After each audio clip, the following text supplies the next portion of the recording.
All right, everybody. Welcome to another week of the Safely Extreme podcast. This is for the week of. Hold on one second. My microphone is looking very weird. It's for the week of your microphone looking weird. Yeah, I'm not sure what's going on with OBS. Just had another lovely update. Am I coming in all right on OBS? For those of you watching this, am I sounding all right on your end? You sound fine on my side. I wonder if it's just this OBS mixer. Yeah, they've added all kinds of weird features. That's always great. Oh yeah. I have. All right, well, I will just let it go then. Dislike those updates. Mm-hmm. Everything always the joy of doing an update right before it updates right before the stream started. Let's see here. Also, hello, forward-facing games / board fan, and hello, Rat Stella. Is this strange having two chats now? Hello, Alex. One from my stream and one from yours. Yeah, I don't know. Is it going to confuse too many people? We'll see. What was that? I don't know. There was a kid yelling outside my window.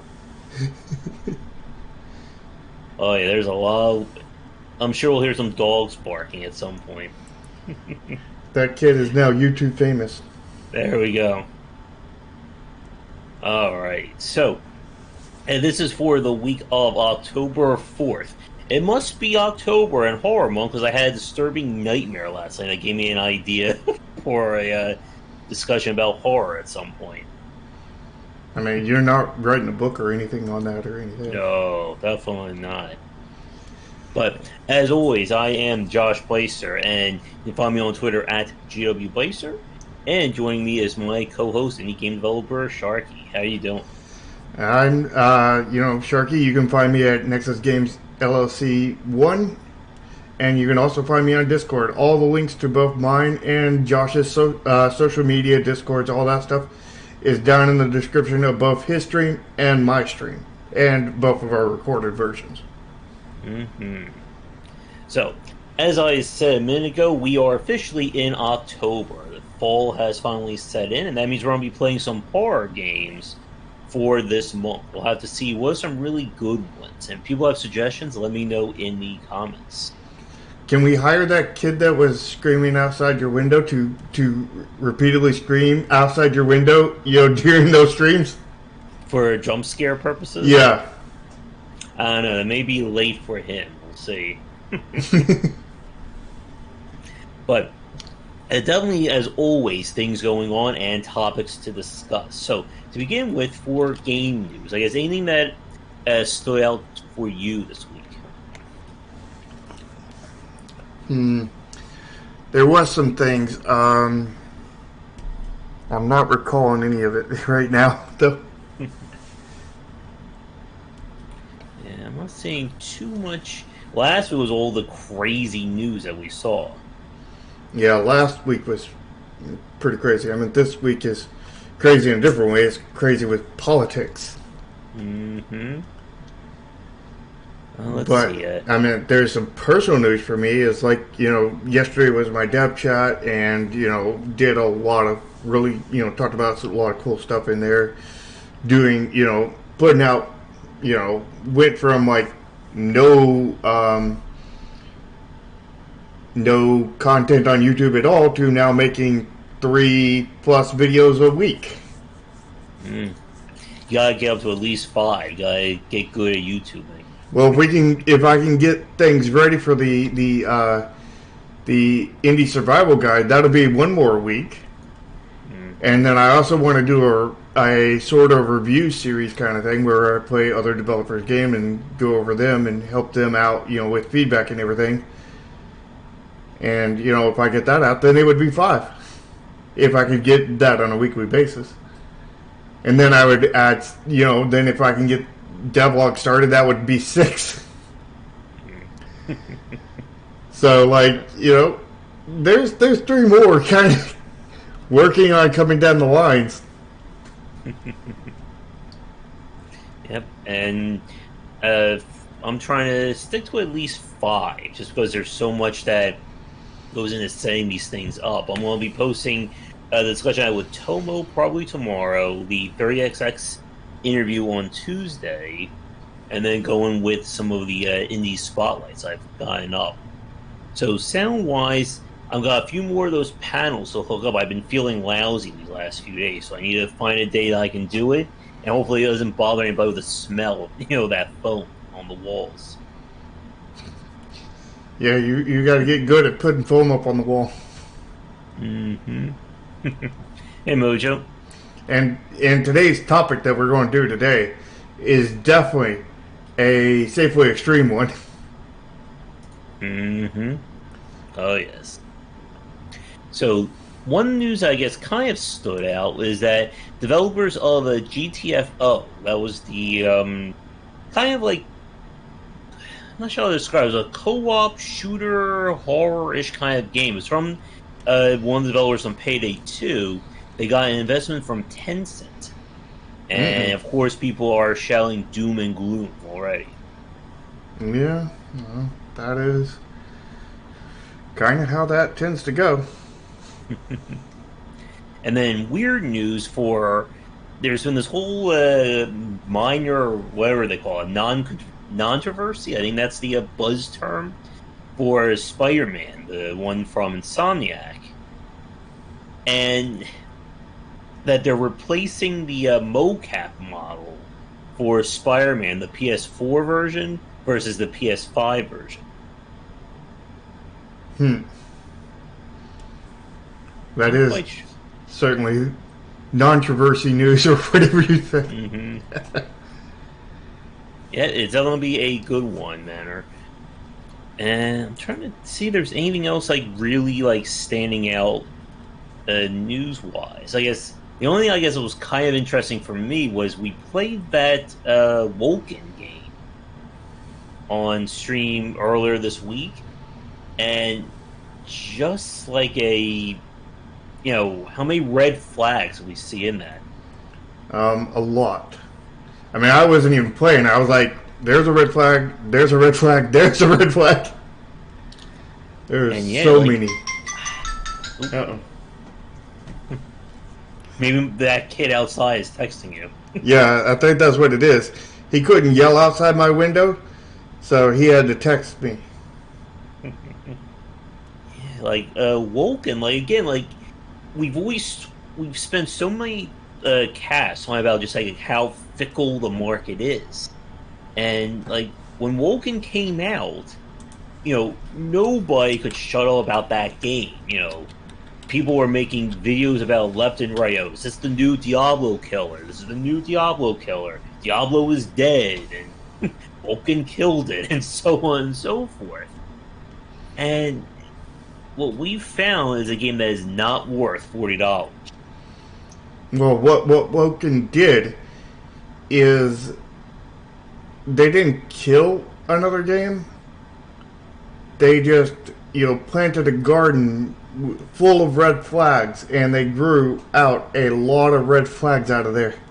And then they probably should have killed their own game, but somehow it lived. Mm-hmm. With all those red flags and all that cost. And somebody said they're supposed to be working on, there's supposed to be another major patch or update, and I'm seeing nothing of the sort on their news page. Yeah, so even if they are, they're definitely not promoting it in the way they should be. Mm-hmm. Which is also a red flag. Oh, yes. And like we've said, you don't really want to copy the No Man's Sky model of releasing a game without anything that you promise and then making it better 2 years later. Yeah. And, No Man's Sky honestly deserved to die for that, the whole entire company. Mm-hmm. And I'm honestly surprised that it didn't. And, I think that's something in this industry that we can't support, kind of thing. Like, and mind you, like it's easy for me to say that on games like Call of Duty, because I had no interest in those games in the first place. Like it's easy for me to not support those games. But like No Man's Sky, that is a game that I almost pre-ordered, kind of thing, and I did research into it before it came out, and I looked and looked, and the only thing I could find was the same exact gameplay trailer, and it's right before the release. I was like, something's going on here. This doesn't seem right. I'm not going to pre-order it. And then it pre-ordered, then it came out, and, to the crap show it did, and it's like, yeah, good thing I did my research, because I knew something was up before it came out, and, just held off and everything. But I really wanted to play that game. And, I still want to play that game, but I will not buy it. I will not support it. Maybe if they make a good next game that I am interested in, maybe I will support that. Probably not. But if they make a third game after that I'm interested in, I will definitely support that, as long as it doesn't seem to be a scam again. So, like, there's no way I'm buying No Man's Sky. And, just because we can't support that kind of thing in our industry. Yep, and it's just very weird, again, about what games blow up like that. Again, people are still fawning over that Among Us game that we saw the point out came out, 2 years ago? And just utterly flopped. Mm-hmm. And the thing about, I've heard, several people some people in my Discord that absolutely hate the game, that haven't played it and everything. And I haven't played it myself, but like I see it, and I see a legitimate good game, not one that's aesthetically pleasing, which is probably the reason why it died, one of the main reasons anyway. But I think it, looking at it, I think it's a good game. It's not a great game or anything. It's just a fun multiplayer. It's kind of like Ultimate Chicken Horse, something fun to play multiplayer night, and never touch it again besides on multiplayer nights. Kind of thing. Because I never touch Ultimate Chicken Horse on any other night except for that night. But like when we play it, I enjoy it. Kind of thing. And I think it would be a good multiplayer game night. And I'm intending on buying it, kind of thing. But I know a lot of people don't like it because it's super popular and everything, and because it's spread everywhere. And I mean, like, I can't blame them for not wanting it shoved in their face all the time, but I think it's a good game overall. But again, it failed originally, and you developers out there cannot base your model off of that.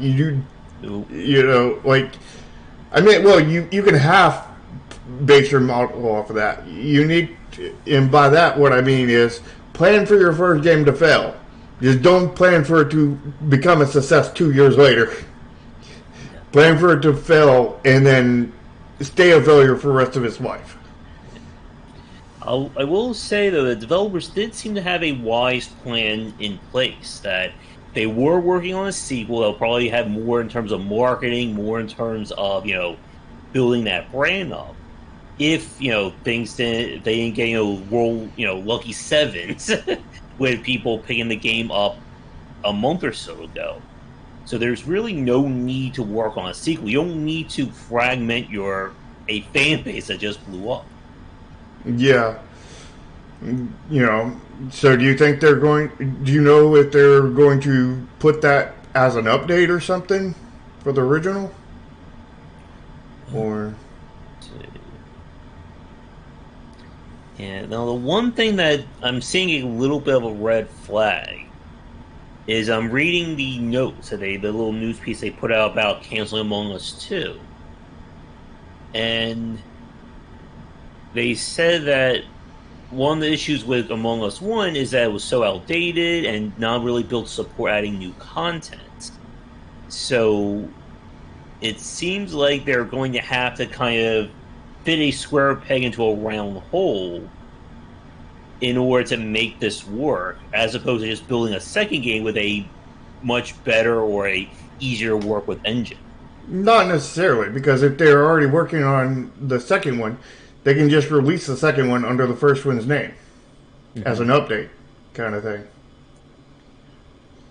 As long as it is, you know, basically the same game, but with more content or something like that. You know, an update, basically. And you can definitely see, like, some of the stuff they're talking about that they want to add.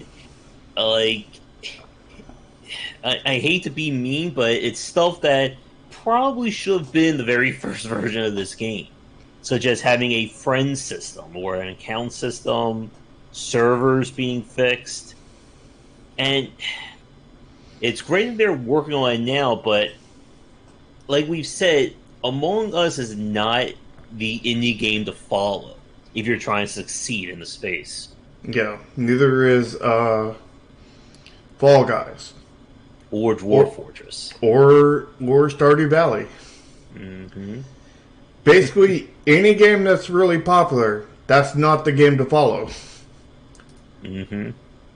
You know, you also don't want to follow a game that's failed horribly. You want to kind of follow a amalgamation of all the successful games that did not absolutely blow up. Mm-hmm. And also follow your own path at the same time. Yeah.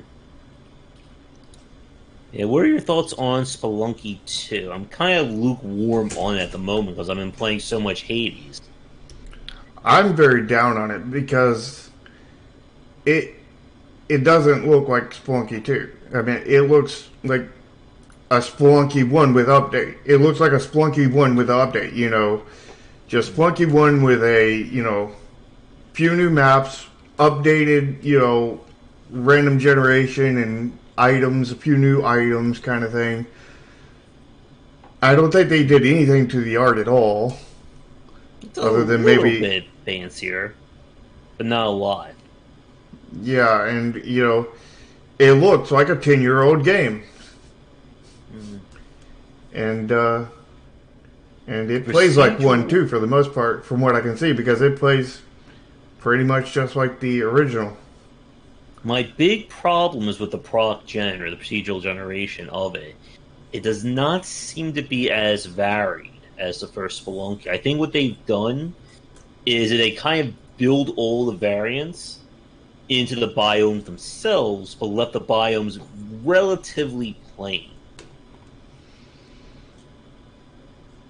Well, perfection from 10 years ago is not perfection now. Mm-hmm. Well, you can't just take a 10-year-old game and make it work today? No. Ah. Not unless you're Dwarf Fortress. Let's see. Some news I'm hearing from the YouTuber side is that people are getting Xbox Series, whatever, the newest one. Microsoft is sending them out to influencers. So, Shark, since you're now a big famous YouTuber, did you get a new Xbox?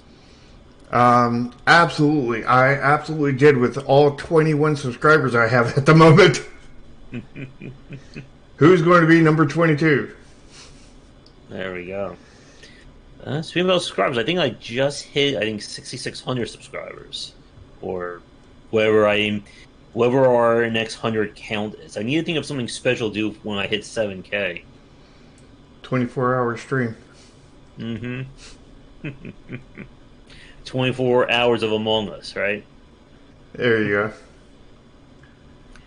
But I think with that, there's nothing else like interesting news-wise. Let's get to some weird games, because we do have a very interesting topic to get to. We're somewhat on time today. We prepared things last night in terms of what our topic was. I cut out a lot of the time today. I prepared things last night, and Josh did all his stuff this morning. And that's the reason why we weren't exactly on time, as usual. Let's see. Why this not? Uh-oh. So we have ourselves a little bit of a problem here. I think I got a problem too. Is yours not showing Chrome?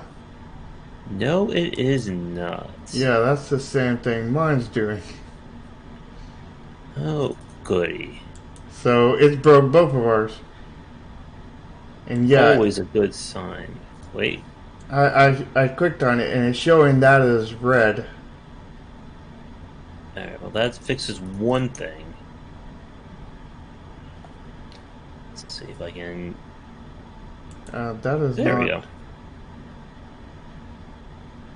I had to change the window. Yeah, same here. Okay. Now let me just make sure that it actually works when I swap. Yep.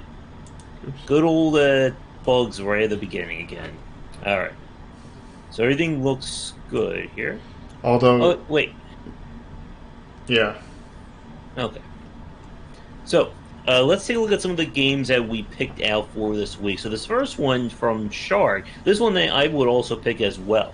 This is the sequel to Professor Lupo and His Horrible Pets. This was a game that we looked at, I think this was like a few weeks ago. It's from the developers of, there's that game about color, with like we were controlling a shade. Neo Rumbra?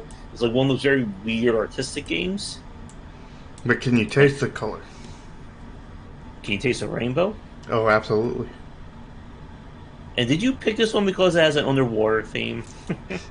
One of many reasons, but yes. I don't see any robotic sharks, though. What about non-robotic sharks? Because I'm not a robotic shark. I'm just a superpowered shark. There you go. That's voice acting, synth soundtrack. And it's got So, synth. So I did like Professor Lupo and His Horrible Pets. I put in for a press key. I don't think I ever got it. But we'll see if we get anything for this one. I hope it does well for the developers. They do put a lot into their games. Yeah, I don't remember the other ones, but this one definitely seems pretty interesting. So here we go. In terms of copying the big name game, we have a solo developer copying Super Meat Boy. Mega Vegman. Is he really copying that, or is he copying Mega Man? Well, it says inspired by the gameplay of Super Meat Boy. Second question, why am I controlling a frog with a bandana over its head? Because that's Mega Vegman. Ooh, over 140 levels. That's a red flag. What about user-intuitive UI UX with friendly controller navigation? I mean... I do like the note here about the controller not working.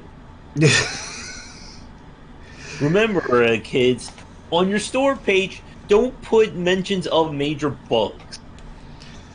Yeah, it's got friendly controller navigation, but your controller doesn't work unless you miss it.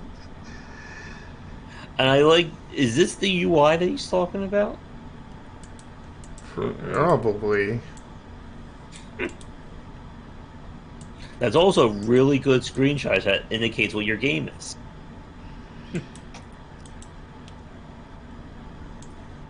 I mean, there's some red flags there, certainly. Oh yes, quite a many of them, and that's a very short features list, and you know, a couple of them shouldn't even be in the features list. Yeah.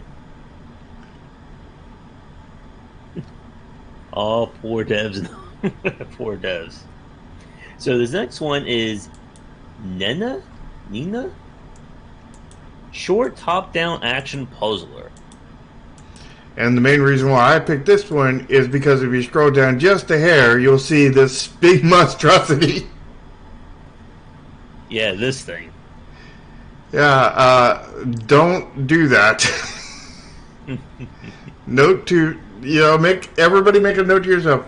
Do not do this to your any of your pages, whether it's Steam, Keymailer,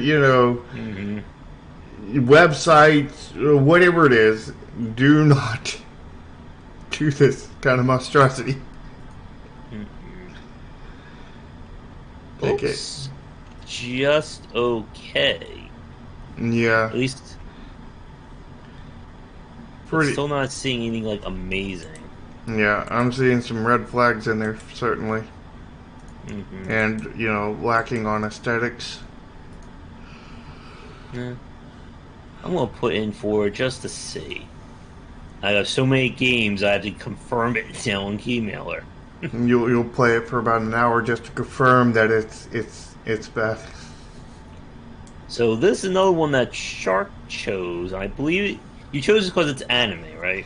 No, I chose it because of the red flags. It looks quite well polished, but if you look at every screenshot, all of them look rather stiff and one-on-one battles, which does not look like this is fitting for like this type of game. I like that there's a private room for stuff that will get me demodded. We mentioned it. Yeah. The other game looks like Chromasia. Better, but I'm still feeling pressure with the season changing. Thanks, David. No, he's saying it makes Chromasia look like it's in HD. And Chromasia, my game, the word of the day, failed, my last game rather, failed because it was not aesthetically pleasing enough. But yes, it did make Chromasia look really good by comparison. So this next one is Member the Alamo, which I'm pretty sure we've seen on Keymailer before. Do you remember the Alamo? Remember just like this. Do you remember fighting the Mexican army 100-1. It's a serialized video game. I don't know what that means. You mean episodic? I think what he means by that is they keep on putting them out. Okay. Once again, developers are trying to create... You're going to need, when Neon Continuum comes out, you're going to have to invent a new term for deck building CCG. Yeah. I'm going to call it let's see here, Neon. It's a neon game. Here we go. It's a neon game. That's the new genre. It feels like it's in VR to me. At least some of these... What the hell is this? I think it's just first person, and that's how they did it. You like these character models? Oh, they are absolutely perfection. Who would not want to look at this all day, every day? Just hold that up and, print that out, put it on your poster. Here, I can't even make it bigger. Apparently there's skits, too. Does that mean cutscenes? Maybe. Could be a new name for that. Yeah. Possibly, wearing the gloves. Alright, so this next one is Beat 'em Up. So now it's a game that's just named after the genre. Yeah, I mean, like, this game just totally sums up the entire genre. In a way that is all at the same time, because it is so generic, it fits all of them, hence the generic name. I like this screenshot here. It looks like we have a prisoner, a masked wrestler, and I don't know who this guy is. And he's like in his default I got hit pose. Yeah. I mean, this game is super generic. Yeah, it's a crash test dummy. Both in the images and in the name. So if you take all the generic stuff and you put it together with the most generic name, calling it the genre, then you get this game, the genre. So now when I have to say, now now we have to make a clarification anytime we talk about it, because now we're going to be like, do you want to play a beat 'em up? Which beat 'em up? Do you want to play beat 'em up? Mm-hmm. Which beat 'em up? Do you want to play beat 'em up? Which beat 'em up? Do you want to play beat 'em up? I like this description too. The whole game is designed in a story mode. This kung fu game is advanced type of fighting game. Beat 'em up is in wait for you. It's waiting for us outside. It's in wait for us. Yeah, I was getting to that one, Pony. I like the descriptions. The amazing classical hard fighter and action game. Realistic street fighting sound. Just one sound. One-touch roadkill gameplay controls. Anyone know what that means? It means with one touch, you can kill all the roadkill all over the ground, and you will be in for the most amazing roadkill supper you've ever had. Anyone knows that third one? Multiple levels and scenarios in this adventure games. This is an adventure game. And then you experience street fighting in a relaxing action game. Isn't relaxing action safely extreme? It would be if it was true. No, it does not give you country of origin, but something tells me this was not written in English first. Yeah, this is definitely not a... It's made by Glitch Studio. So, it's available in Xbox. So since this was made by Glitch Studios, do you think there's a whole bunch of glitches in here? Maybe. Probably. Alright, this next one, Slime Pandemic Tower Defense. Now, I actually know the developer of this game. Mm-hmm. He is on Tim Ruswick's Discord channel. I've talked to him a few times over there. I don't think I like this aesthetic all that much. What about you? Yeah, it's kind of dark. Mm-hmm. It's not a bad looking aesthetic. It's just, I think you need a different art palette, color palette for it. I think it would have looked a lot better with a different art palette. And I like the marketing blog. You can customize, you can progress, you can experiment.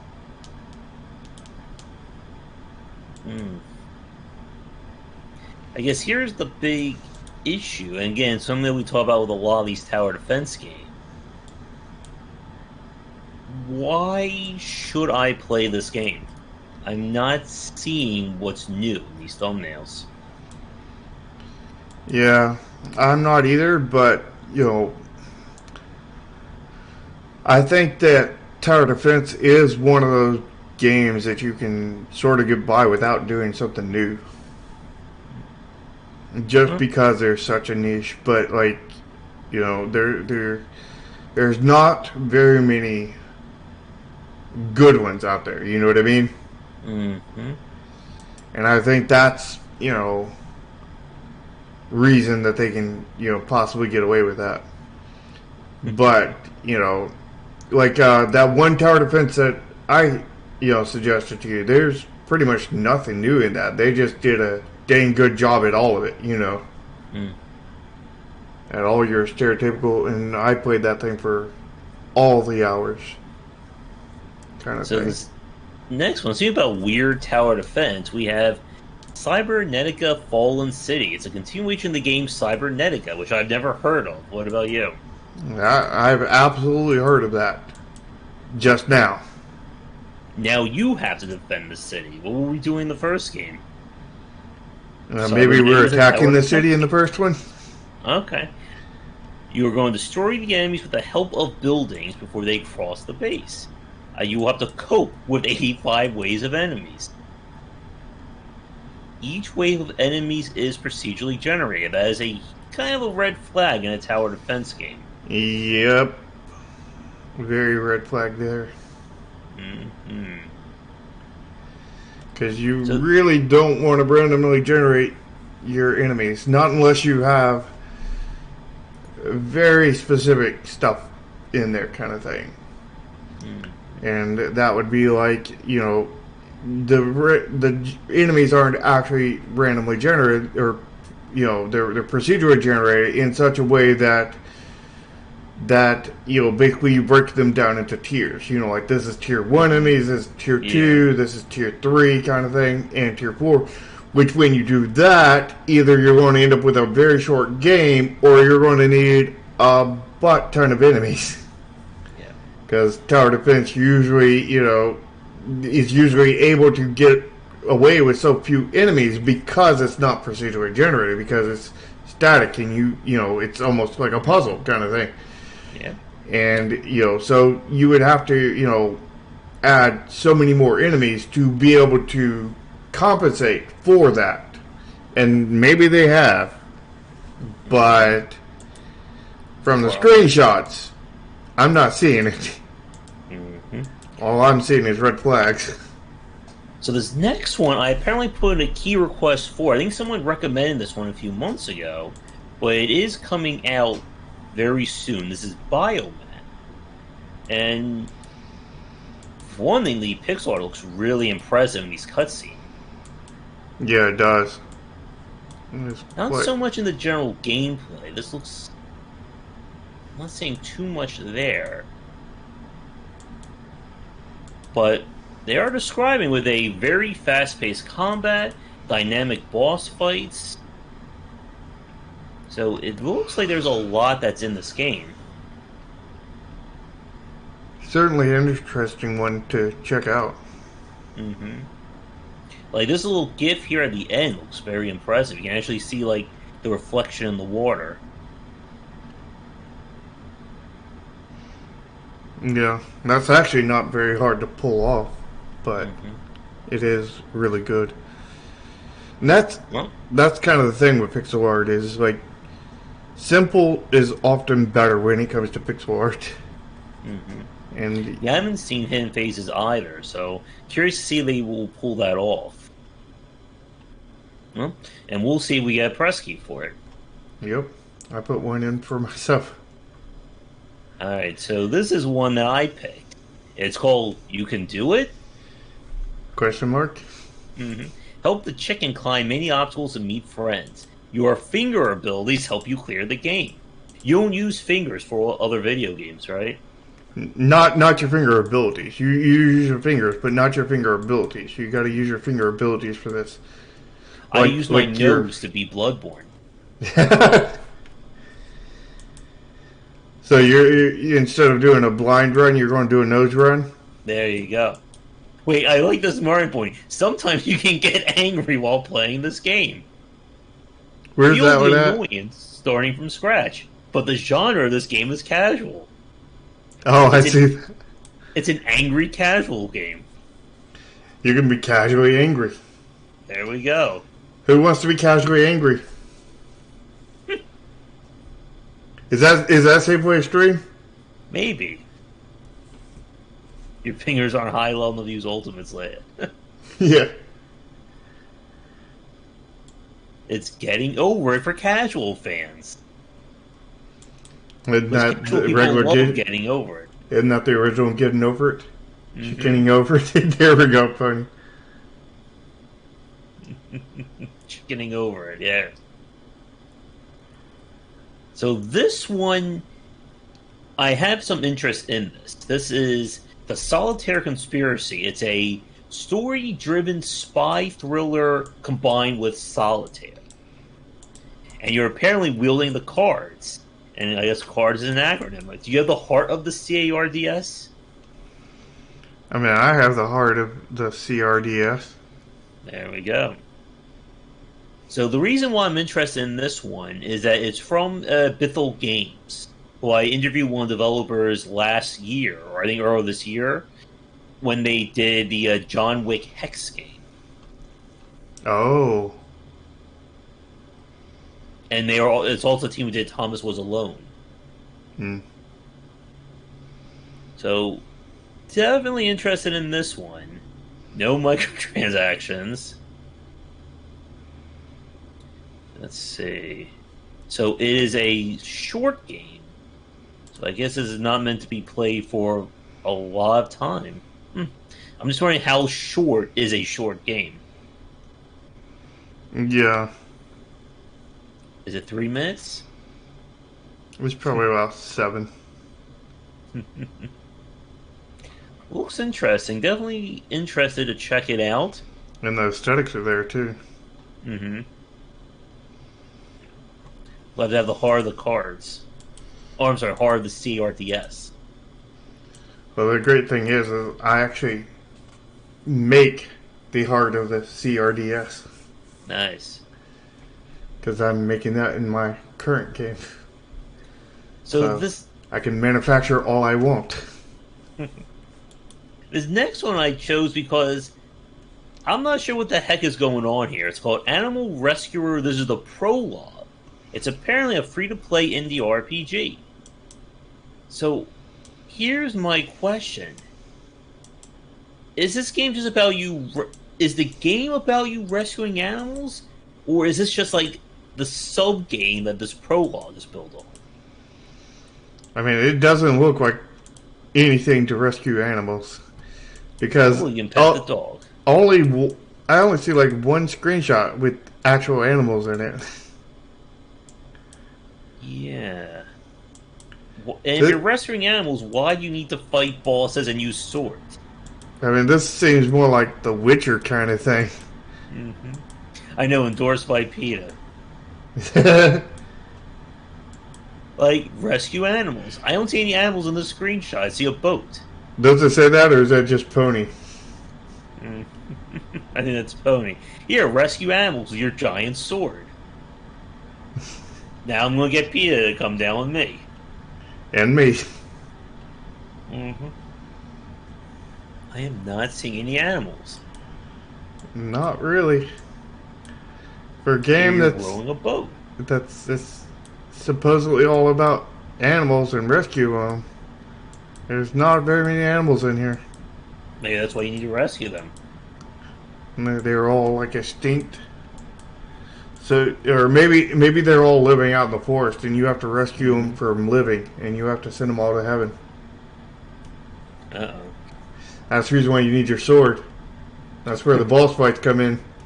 Uh-oh. So this next one, I Can Fell. This sounds very familiar to me. Did this game come out before? I have no idea. I've never heard of it.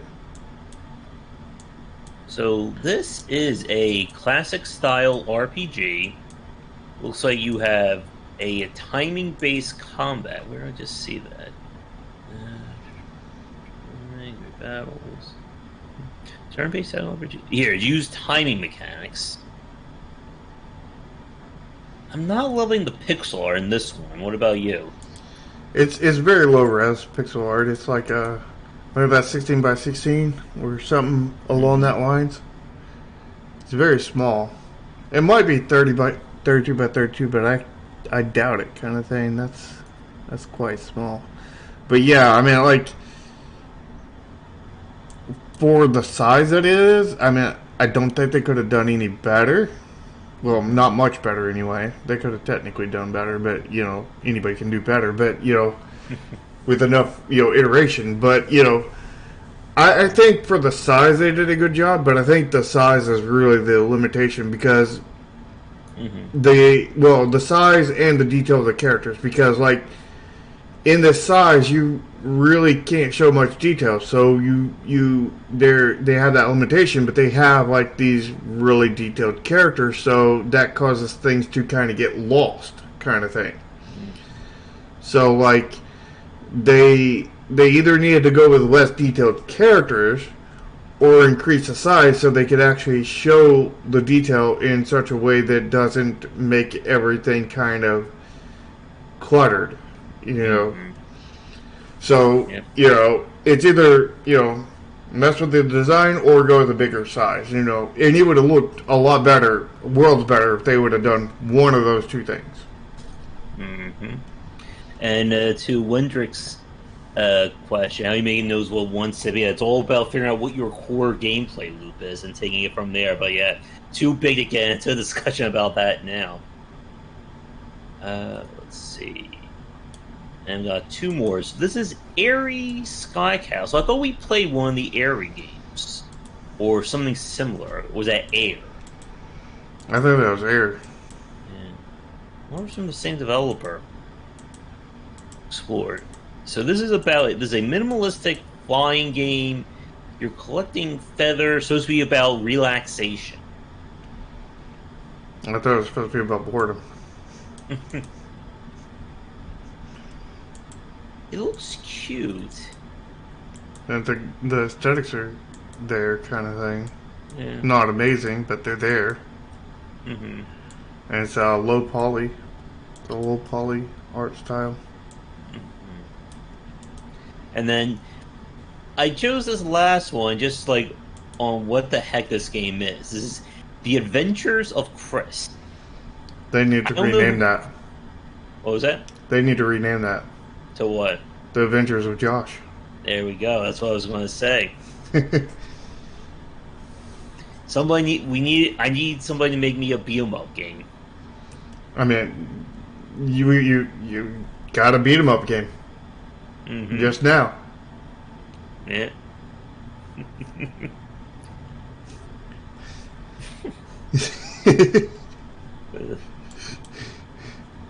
Oh, I like the difficulty settings. Ridiculous easy for players to prefer Never Die, and hard for no reason for crazy people. I think this game's attacking me. Or maybe it's endorsing you. Mm-hmm. Maybe you can talk to them about getting a sponsorship. Yeah. Cultist Simulator is such a strange game in terms of like what it wants to be. Like it got like worse for me the more I played that one for some reason. Like I felt like they just made it harder without making it more interesting. Some of the animation isn't too bad on the character model. Yeah. Maybe like, if I play the game, I can convince the developer to do a Josh Among. There you go.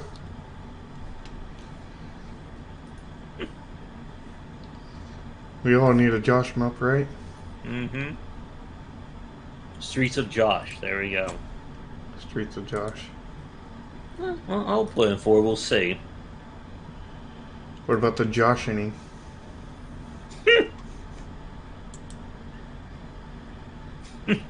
There we go. What is the Joshing?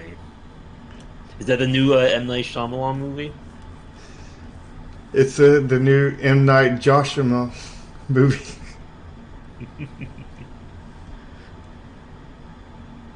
Josh and Slash. There we go. Perfect. Actually, Josh Former.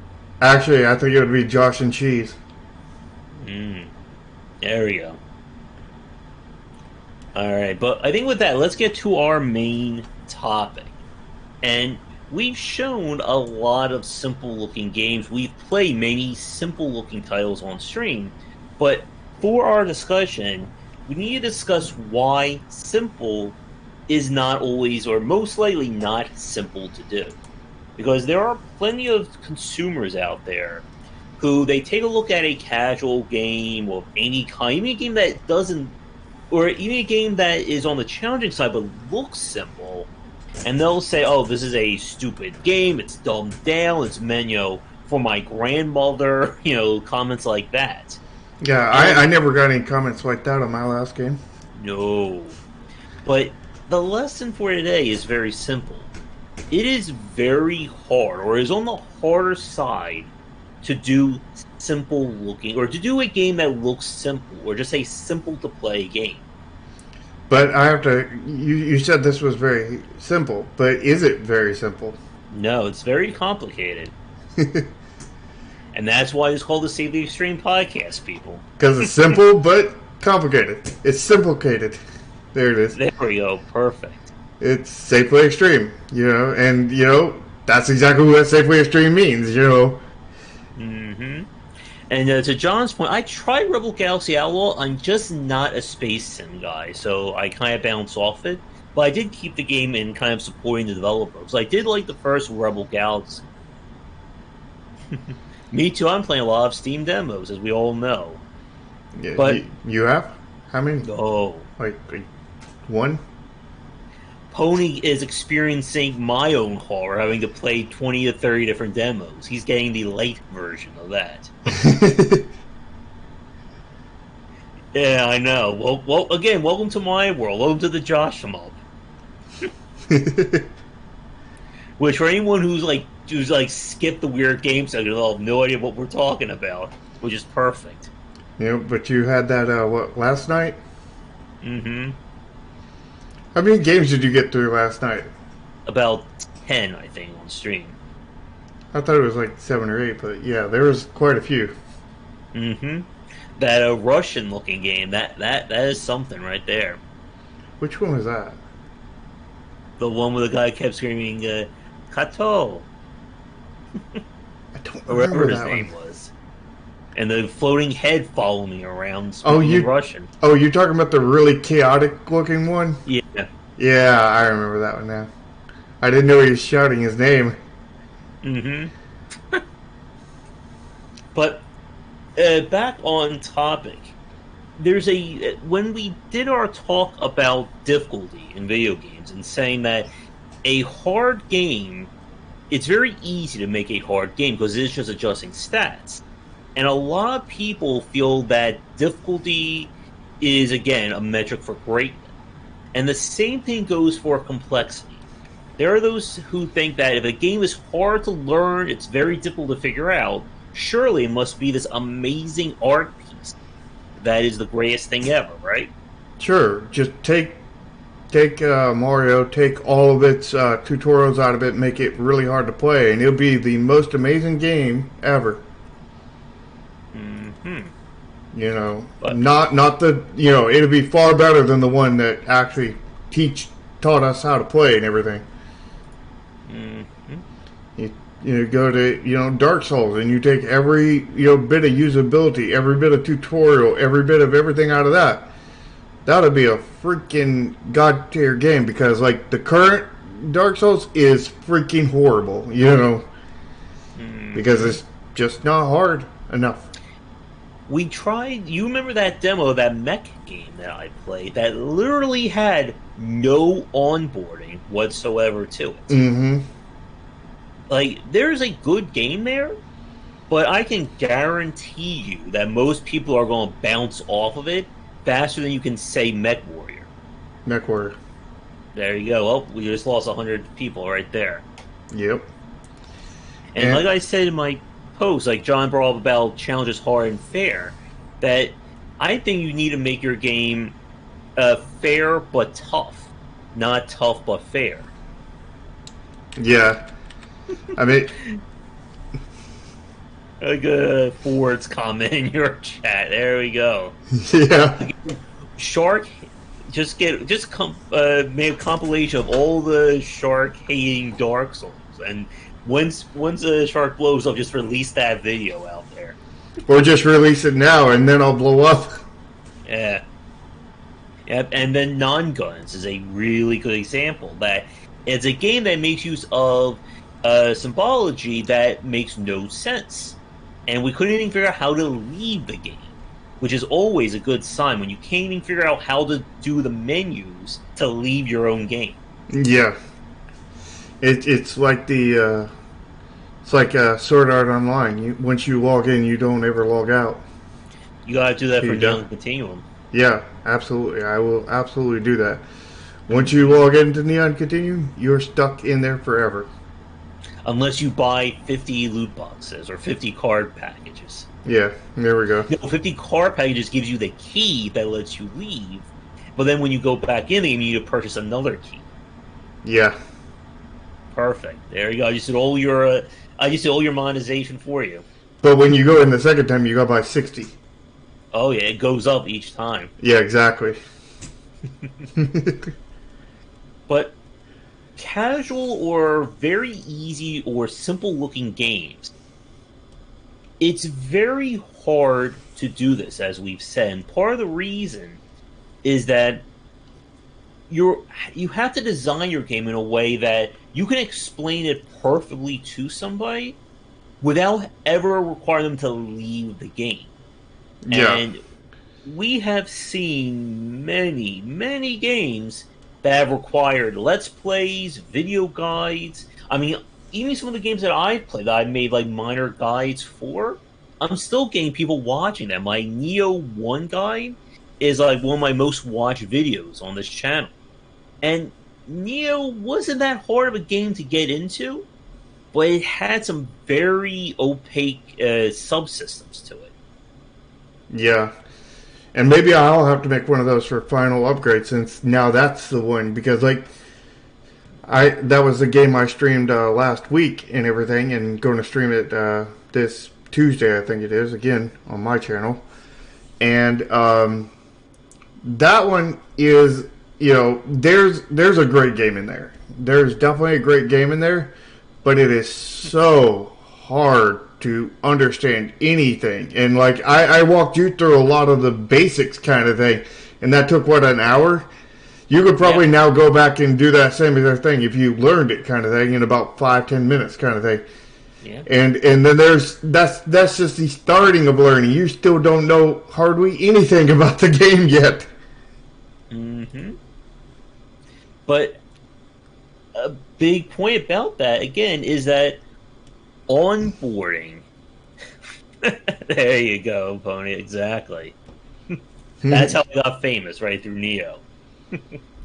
But onboarding is such a necessary tool, and it's the point of it, or the goal, is to demystify a lot about playing your game.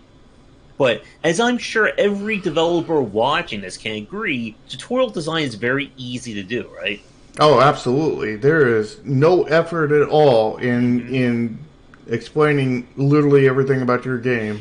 It's the very first thing you should do when you make your game. Before you even build your game, you can make the tutorial. Exactly. It will never outdate with anything that you ever add. There will be no issues at all. It'll be just flawless, perfect, and no kind of issues. The very first one you made 5 years ago can still be used to this day. Yeah, I mean, that's what Besiege did, right? That's really, thank you for bringing that up. That's a really great tutorial in there. It's it's like it teaches you things from like 5-10 years ago that has absolutely nothing to do with the game now.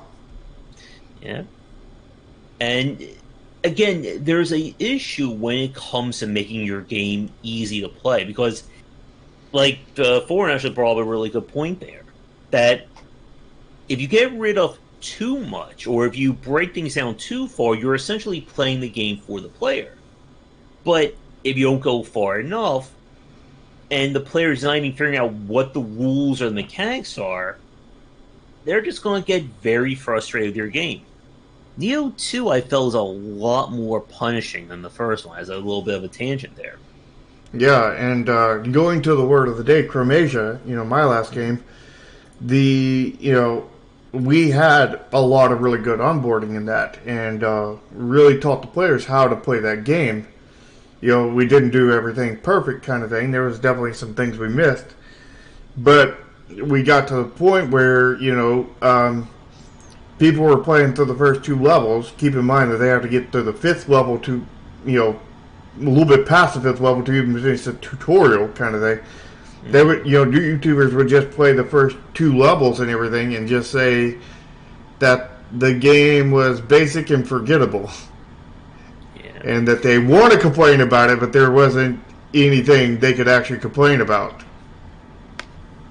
Yeah, and as an interesting point, the developer of that kind of like indie Castlevania game finally got back to me about a key for their game, and they mentioned in the Twitter message that a lot of people played the game and they didn't realize, they skipped the tutorial, and they didn't know you could just kind of hold down a button to aim in a direction. And they were saying, this game is horrible, it doesn't play right, because they missed that tutorial message. Yeah, don't make your tutorial skippable. The second you make your tutorial skippable is the second you failed. If people are complaining about your tutorials, don't make them skippable. Make them better. Yep. And it's very tough. Yes, Mega Man. It's like if a person was complaining about a sprained ankle, don't cut their ankle off. Just put a splint in there, fix it, and fix their dang ankle. Don't just chop it off. That's what putting a skip button in there is that's chopping it off. And you have to be able to show somebody, I think to like Ford's point, that it should be skippable once you've done it. But when you're first trying to learn a game, you need to remember that people aren't going to come to your game with perfect knowledge. Especially if you're making a series, and let's say your last game was like 5-6 years ago, most people aren't going to remember the intricate details of that first game. I mean, it should be skippable the second time they go through it. Mm-hmm. But they should not be able to skip it the first time. Yep. No matter how experienced they are with the genre or anything, because unless your game is exactly a cookie cutter of another game, which is a recipe for failure, you need a different. There will be something different, and you will need to teach a player that. Yep. So no matter how much experience there are, they still need to go through it at least once. And there are still developers out there who at least, even platformers, and they only tell you, what the jump button is when you start playing. They assume that, the player knows what the A button is. But again, you can't always rely on somebody playing your game who's already played previous examples of it. Yeah. But, as for tutorial design, there's a right way and a wrong way to do it, which we've already covered that. But, here's the kind of TLDR kind of thing. Is the best kind of onboarding, the best kind of tutorials, is one that the players don't even realize there's a tutorial. Streamlined into the game, and that's what I did in my last game. Part of my tutorial is actually in the story. There's this line in the story where, the character Rocky is like, I'll take on all of the guys. And the other two reply, no, I think you should take on the types that you have advantage for. You should stick to fighting scissors kind of thing, because that's what you're best at. And that taught the players exactly that there's legitimate rock, paper, scissors mechanics in the game. It's not just a cosmetic thing, because I had players not even realizing that it was just they thought it was just cosmetic. Hence why that tutorial got added in to that, and I tied that in.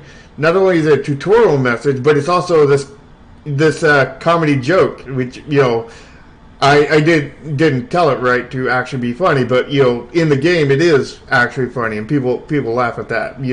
So it was good story, tutorial, and a joke all at the same time. It was a trifecta right there, and that is good tutorial design, and of course you can't put it all in the story. You can't put it, but like if you're doing a streamlined tutorial kind of thing, that you're going to hide it in multiple places, but you're going to do it in different ways. And the key to tutorials is keeping it very simple. You don't want to overwhelm the players with too much information at the same time. You don't want to overwhelm them with too much text on the screen at the same time. And you just want to really keep it to, clean so that they'll understand. Mm-hmm. And, Pony, Chromasia isn't for sale anymore, sadly. Mm-hmm. And part of the problem, though, is that a lot of the games that can make use of a integrated or organic tutorial are more on the action side of things. Breath of the Wild, for instance, a whole tutorial section is that opening, floating island, or that giant, island attached to like the pillar at the start. That's the reason why you can't leave that area until you complete it. Yeah. You can't skip the tutorial. But if we're talking about something like a tower defense game, a 4X title, grand strategy, you don't really have that luxury. And this is where being able to streamline and look at UI, UX design is very important. Because like we said with the non-guns example, you can just put in all these crazy symbols and not explain anything at all, or you can try and put something in there that makes sense to the player. Mm-hmm. and you have to guide a player, and you're probably not going to get it right the first time. It takes iteration to get lots of iteration, usually, to get a tutorial right and learning bit by bit. And the first Mario, a lot of people look at the first Mario and be like, "There's no tutorial in there." There absolutely is. It's called Stage 1-1. Yeah. Do you want to tell them about the tutorial in Stage 1-1? Mm-hmm. So with Stage 1-1, the game is set up in a way that explains all of Mario's mechanics and the rules simply by going through it. So the first time you have to make a jump, they've set up, well, I think one of the more crazy, they've set up a Kaizo block that said that if a new player is going to jump over a Goomba, they're going to hit it and then realize there's Kaizo blocks in this game. Before you get to pit jumping, you have to jump over like little walls. So the game, in a way, it trains you and escalates the mechanics very quickly so that the player knows what they need to do, and they can only progress if they can do basically the skill of Mario 1. Yeah, you skipped the very first tutorial, though. The very first tutorial is they start you on the edge of the screen coming out of the castle, and you have the entire right side of the screen open to you and nothing open to you to the left. So, it's that, like, you want to go to the right kind of thing right there at the beginning. And, you go to the right because it's the only way open to you kind of thing. And you like, well, how do I go to the right? Well, let's just hit the right arrow. And it works. And, all kinds of tutorial design in there. And, despite people thinking there's no tutorial in there. Like I said, the best tutorials out there are ones that people don't even realize are in there. But that does not mean make a game with no tutorial, because that would be very, very bad. Because no tutorial is no tutorial. A tutorial that's in there that you never see is really amazing. Mm-hmm. And this is why, again, that when we say that, when a developer says my game is difficult to learn or complicated, that is not a good marketing point for your game these days. That's a red flag. That's several red flags, actually, rolled into one. Yep. And I've said this in my post I just made about difficulty, that it's not good design today to only cater to the extreme, super hardcore fans of the genre. You need to design your game so that people who are just learning or interested in it have a way of breaking in. Mm-hmm. Because, like, if you're not letting other people break in, then you just, cutting off how many copies of the game you can sell. Because the less you're allowing them to break in, the less they're going to get in, which means the less sales you're going to get and the more refunds you're going to get, because even the ones that already know how to get in kind of thing may not fully know how to get in and will abandon the game. They may be able to get, 50%, 25% in, and then they just get lost because not only did you not put no tutorial in there, but you made confusing UI elements, you did all this other stuff, and even experienced people can't make it all the way through, and they refund the game. Yeah. But of course, people will say your game is great, don't change a damn thing. Yeah, the ignorant people. The fanboys. And, fanboys is pretty much the picture shot of ignorance on when it comes to games. It's like, oh, that abusive, horrible game that, is horrible to play, horrible onboarding, horrible monetization, horrible, everything. It's the best game ever. And if you dare, say anything against it, I'm going to, stalk you in real life and pull a gun on you. Perfect line of logic right there of a fanboy.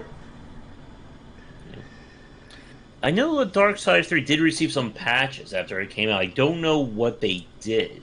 Because I suffered through the game as 1.0 and beat it like in a week. I got one of the Darksiders game. I can't remember which one, but I couldn't get into it because like it just felt like Assassin's Creed. Just not Assassin's Creed. Assassin's Creed without the Assassin's Creed story, which would be every Assassin's Creed after Black Flag, which is the last one I wanted to play. And when you're trying to build your game around, if you're trying to add depth to your game, you have to build it around being easy to get into. And part of that is understanding where people get stuck with learning your game. Shark mentioned Final Upgrade. And the tutorial itself just does not do a good job of not explaining anything in a logical order, and B, not explaining why you need to do this stuff. Or not explaining hardly anything at all, because, like, I started that tutorial, and I couldn't even make it all the way through. I had to quit about a third of the way through, and I was like, well, I'm just going to go play the actual game and see if I can learn it that way. And then I got farther, but I got stuck, and then I went back to the tutorial, and this time I was able to make it 2/3 of the way through the tutorial before I got stuck. And then I went back to the full game, got stuck there, and then I went back to the tutorial, finally able to complete the tutorial, and then went back to the full game and got stuck again, and, multiple times of getting stuck, and ended up joining their Discord, asking a whole bunch of questions, getting, this answer, that answer kind of thing, and getting farther, and then I get farther and I get stuck, and then I ask more questions, get more answers, get a little bit farther, get stuck kind of thing. And, my last stream of that, had the lead community manager of that game actually come and watch my stream and answer questions while I was streaming it.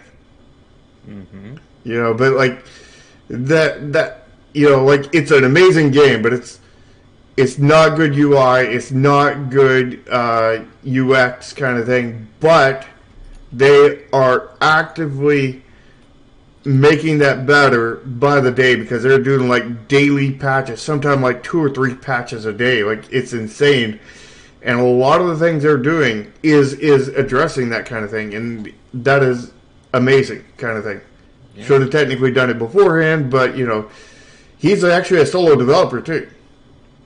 And it's really rare to see a game of that quality, even with all the issues that he has, from a solo developer, and it's really awesome. And this is why when you're designing a tutorial, telling the player what to do in a tutorial is not a good tutorial. As in, click here, double click on this, move over here. At one point in that Final Upgrade tutorial, it tells you press escape twice. Why can't I just press escape one time? And you have to be very much aware of what lessons you are giving the player. And when you just tell them, when you just order them to do something, they're usually not drawing the line between, what am I clicking on and what's happening on screen. Yeah, there's that too. Definitely. Mm-hmm. And for my thumbnail, I of course chose Plants vs. Zombies, and Shark chose it as well. And Plants vs. Zombies is one of the quintessential examples of this. As yours fan has talked about many times, with spending months iterating the onboarding, the UI, and the tutorial for Plants vs. Zombies so that anyone could play that game, even his mother. Yeah, and, Plants vs. Zombies is one of the best examples we have out there of amazing tutorials and onboarding and, like that, UX experience. Like, they did so much stuff on that. It was amazing kind of thing. They really, really nailed that one. The first one. That right. Anyway. Mm-hmm. Which is the only one he had a hand in, right? Yeah, he left, I think, before or right around Plants vs. Zombies 2. Mm-hmm. And trying to get this onboarding right. And again, this is kind of like our point about this topic, that when you do it right, it seems like you did nothing at all. And that's unfortunately what makes it so difficult to talk about. That people will say, "Oh, Mario's a casual game. They just let you jump into the game and 1, 2, 3. That's it." It took a lot of work to get Mario to a point where it has really good onboarding. Mm-hmm. And it's a thankless job, what it is. Yeah. And matter of fact, it's almost a negative job because I people insulted my game because of it. And to Pony's comment about fighting games, yes. Many fighting games just tell you, but they're not showing you what to play this game. The Mortal Kombat 11 tutorial did get close to that, but it still really wasn't connecting with me. I think that's just, I'm not good with fighting games. Well, I think the MK11 certainly did a better job, but I think Soul Calibur did a really good job too. Mm-hmm. All of the Soul Caliburs, and because they made all the moves make sense, kind of thing, in your hands, kind of thing. Where with Mortal Kombat, all the moves are basically just DDR. You memorize this DDR move, and you can do this move, kind of thing. And where in Soul Calibur, what you have is this button's a kick button. This button's the sword button. This button's the punch button, kind of thing. And then if you push front and sword, you're going to do a front slash, kind of thing. If you do front and kick, you're going to do a front kick. If you do front and punch, then you're going to do a front punch. But if you do up in any of those, then you're going to do an upper slash, uppercut, whatever kind of thing. And it was very intuitive in its controls and how it played, which is one reason why that is my favorite fighting game by all means, kind of thing. It's Soul Calibur because the control design, the UI UX design of the controls is not innovative, intuitive. That's the word, intuitive, to where it becomes easier to learn. And that's the thing is, with onboarding, it's not all about just teaching them how to play.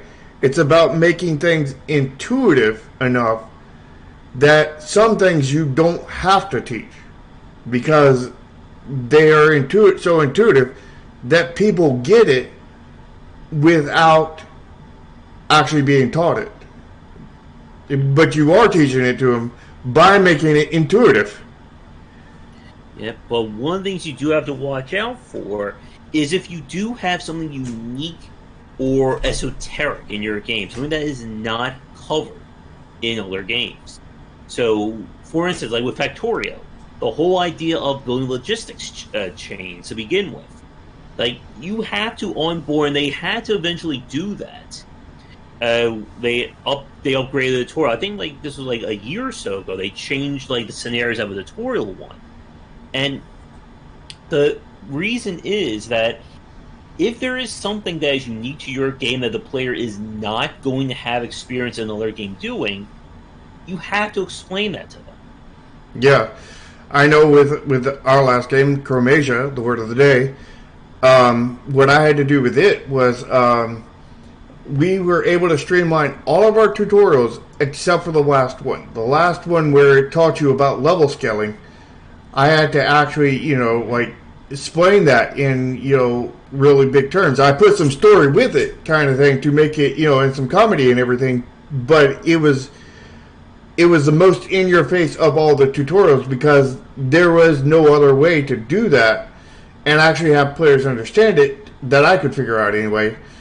Because, basically there's this little slider bar that basically each notch you slide it up to, it adds 5 levels to all enemies in whatever map you're going into. So if it's a level 1 map and you crank it up 20 notches, now those enemies are going to be level 101.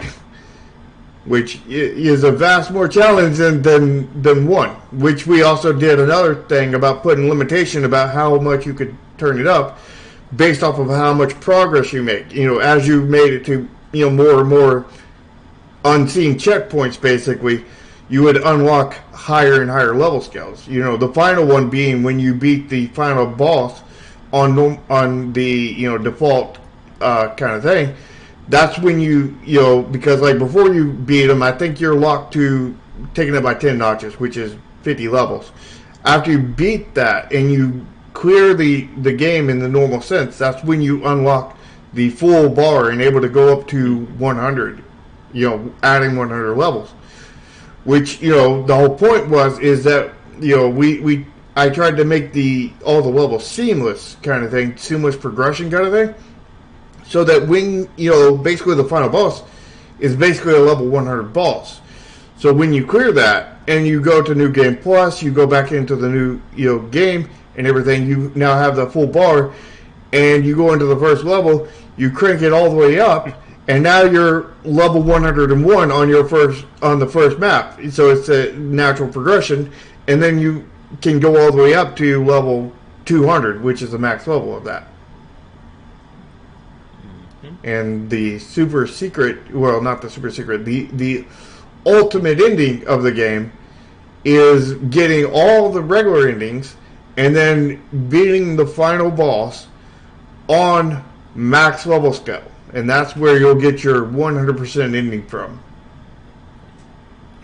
And again, you had to explain that system because it's not something most people are really going to play. Even people who play Disgaea may not have known about the whole level scale system that the game allows you to do with it. Yeah, it's based off of Disgaea, but it's quite different than Disgaea systems.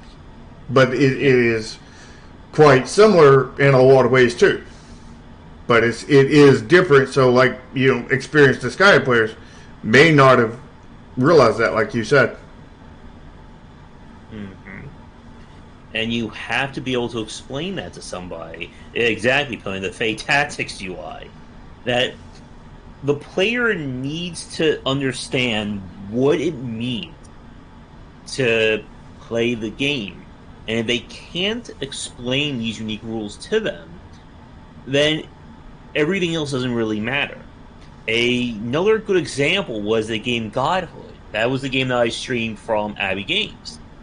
And the problem that game runs into is that so much of your decision-making is disconnected from the actual playing of the game. And this is where you get that issue of complicated versus depth, or complexity versus depth. That it is a complicated game to figure out, but it's not that deep of an experience because you have so little control over it. So what ends up happening is that you're going to get frustrated. You'll probably look things up and go, oh, that's what I need to do, and then the game becomes easy. But it doesn't make it that enjoyable a game. Figuring out a game should not be hard. That's ultimately the major point for our talk today. Yeah, and, a lot of people, a lot of YouTubers definitely brought that against me, because they're like, oh, this is easy to learn. There's nothing to this game, kind of thing. It's like, no, there's a good bit. There's not as much as Disgaea, but pretty decently close, kind of thing. And it's, the only part that we don't have a equivalent of is the Senate, the item world. And I think that's it. I mean, but we have the things that are in the Senate kind of thing. Oh. But we don't actually have the Senate itself. Oh. But like... Lost you there for a second. Uh-oh. Alright, I think you're back.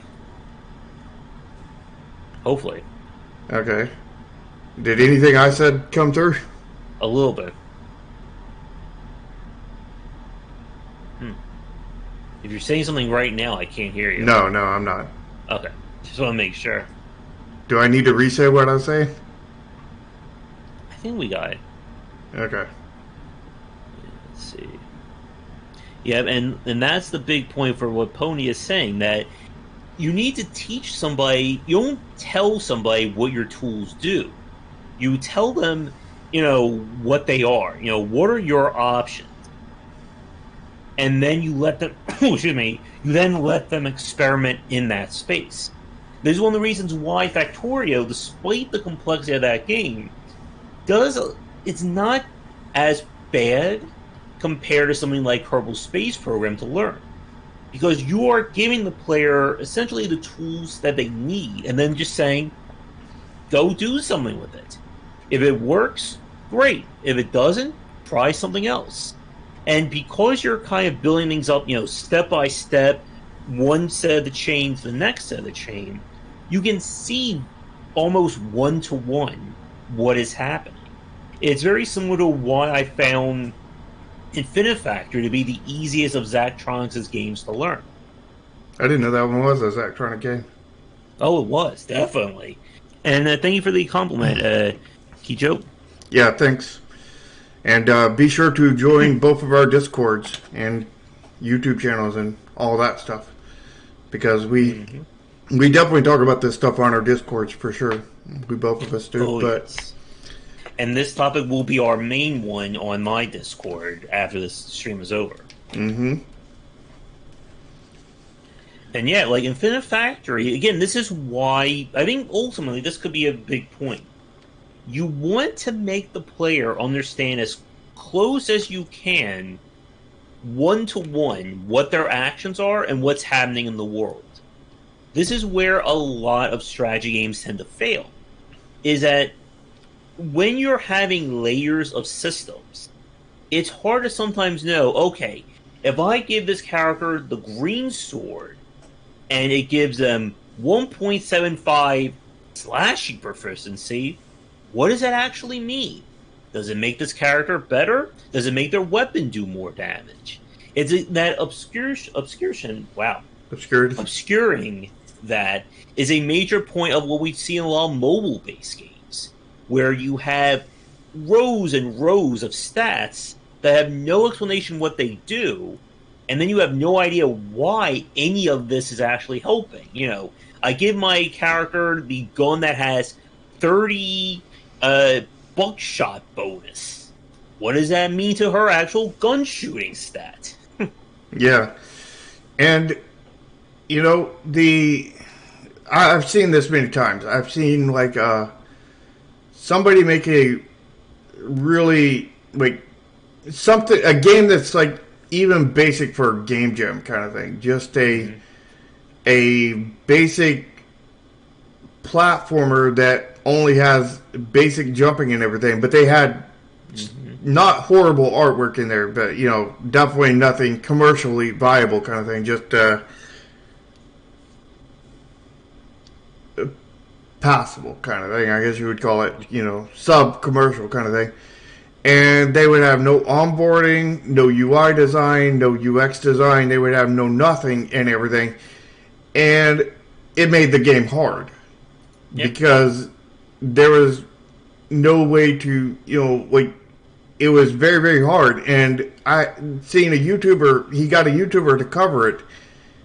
And the YouTuber that had no idea what the hell he was doing, obviously, was praising the game for its difficulty.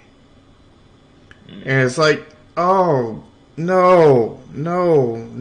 I mean, I could sit there and, if I didn't have to make the assets, if I just grabbed some assets, and I'm not a programmer, mind you, I could sit there and program a game that is better than that in about 15 minutes. Do you remember there was that game that we played on stream one night? It was like this Space Sim meets Space Invaders meets rock, paper, scissors, and a bunch of symbols. And the whole tutorial was like two characters just rambling on about jokes and weird stuff. And then maybe one blurb of, move your ship to the left, move your ship to the right. I vaguely remember that.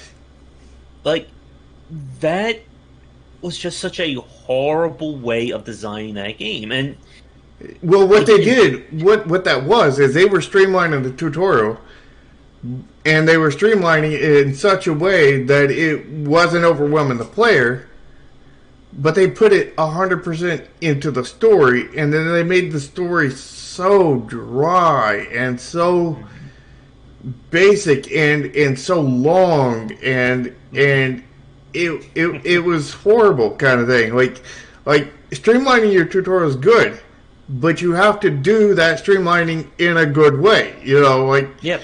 don't just streamline it and put a whole bunch of boring text in there, because you know what? You're going to lose a player in that boring text. They're not going to pay attention to, then they're not going to pay attention to the rest of the tutorial and everything. It would honestly rather been hand-holdy for like for about 30, 40, 50 seconds than, you know, that on and on, you know, streamlined for what, 20 minutes or so, wasn't it? That was horrible. But like, you want to avoid being hand-holdy too. But like, being hand-holdy is better than a streamlined thing that bores the player to death for 20 minutes. Because I'm pretty sure most players bounce off of it before they finish that tutorial cutscene, because that was just so. I don't even remember the game, but I remember that tutorial. Ochambeau. Oh, yes. Ugh. Don't remind me of that one. What was that one? From Battletoads. Oh, yeah. Mm-hmm. And Battletoads were probably a good example of going like too far away from having depth. That they just kind of, you know, steamrolled all the fun out of what made the original games work, and tried to kind of, you know, they broke what didn't need to be fixed, and they barely fixed what was broken to begin with. Mm-hmm. And they most of those things, they broke it in a new way. On top of that, like the notorious what do you call it? Space cart? Turbo Tunnel? Turbo Tunnel, yeah. Mm-hmm. They made it a lot easier, but they made it 24 times longer, and it was just this snore fest of going through it. And it's like, yeah, no. I think the original Battletoads is probably better than the remake. And the original has quite a lot of train wrecks in it. Mm-hmm. And it's very difficult again to know that line of how. I guess this is a good question for you as well, Char. Like, what do you feel is that moment that you know you have it right? That it's simple enough that people are going to figure it out, but it's still kind of showing the depth that's going to be in these mechanics. Well, one part of that's very, very easy. Mm-hmm. You have testers play your game, and when you bring in new testers and everything, they never ask you any questions, and they go all the way through the game kind of thing. And they never get stuck, they never have any problems and everything. At that point, you know they've learned it, you know, kind of thing, because they made it all the way to the end of the game. You know, what I did is with my, you know, I called it the final testing kind of thing, which there was like 36 of those, but, you know, what I did was I brought in people that were blind to the game. They were aware of the game, but that's all they were. They didn't know. They had never played it. They had never experienced any of the mechanics firsthand. They knew it was a tactical RPG, you know, kind of thing. They knew what they would be on the store page, basically. They had store page knowledge, basically, and knowledge of me. And I would bring them in, and Tomo was one of them, and, you know, ask them to play through, you know, the entire game, or at least as far as they could get. And, you know, and if they had any issues, kind of thing, that's where I would go address it, kind of thing. Now then, that doesn't get that gets the knowing they learned it. That gets the you've taught the players kind of thing. but that doesn't get the whole, being sure they get the complexity of everything. And, because a lot of people did not get the complexity of Chromasia. And, I think part of that is that we streamlined it so much that, and a lot of the systems are there if you want them and not like mandatory. You don't have to go in there and mandatory go for the highest power. You can be like, oh, if I go with a high power character, then I'm going to be a lot stronger and I can configure all this other stuff and everything. And since it wasn't mandatory kind of thing, and it was things that it was important to the gameplay, but it wasn't mandatory. You could go through without it kind of thing. A lot of people skipped over it kind of thing, and I think that a lot of the other things was just that we had such simplified UI kind of thing through really amazing UX and UI design to where there was, we moved, where your normal tactical RPGs have like move, attack, defend, item, all this other stuff, magic attack, and we condensed that down. We didn't have an item system in there, so that one got thrown out. But we condensed the attack and magic attack into one button, and we could condense their two sub menus into that one button kind of thing. And then we also combined move in with that, so you move, attack, and special attack all with the same button. And then the other one, we got the defense that we also integrated the attack with, or the move with, rather. So it's move and defense kind of thing. And that was a really great design, but it really hid a lot of the complexity kind of thing, which was a good thing, but also a bad thing at the same time. Yeah. So, that's one of the reasons why in the next one we're adding an item system in there to add more complexity and whatnot. That's also why in the next one we're going to not just have the power system be so hidden and actually have a upgrade system where you can actually upgrade the power of your other characters and actually incorporate that into the tutorials and whatnot. That's why when we get to a new place, when you unlock a new set of weapons in the shop, we're going to blink the shop button to get your attention to go into that shop and everything and check it out. That's also why, I think what I'm going to do is I'm going to start a lot of your starting characters at level 10, rebalance it to where you get your skills, where right now you get your first skill at level 2. I'm thinking that I'm going to rebalance it to where you get your second skill at level 10 and have your main 3, Cyrocky and Violet, start at level 10 and have your 3 behind that start at level 9 so that they don't have that first skill but the others do, and also start them off just a few XP from hitting level 10 so that they'll get level 10 in that battle so that when they get to the next battle they'll get that second move, as well as giving Cyrocky and Violet their own special move that is unique to them. Just all these things that will just, more show the complexity that's in there, with the only thing I'm really adding really is an item system. Yeah. And just a way to upgrade the power. It's not really adding thing, it's like a usability thing. Mm-hmm. And like we said a few minutes ago, this is why these kind of discussions are it's the underappreciated, this is the unsung work that goes into game development. Because, like you said with Chromasia, that there are people who looked at a game and said, there's just some casual mobile strategy game. Where is the complexity in this game? Mm-hmm. But the problem is that they are conflating complexity with depth. Like you said with the other example of a developer, a game that has no onboarding, so it must be a good game if it's hard to figure out. Mm-hmm. And that's just not true. Nope. And this is why you have to be really careful when you're listening to the fanboys and girls of a title, in terms of what needs to be improved. Oh, yeah. Said fanboys and fangirls absolutely are against onboarding. Mm-hmm. That when we said before about feedback, somebody saying that your game is horrible and you should go die, that doesn't give you a lot of good value.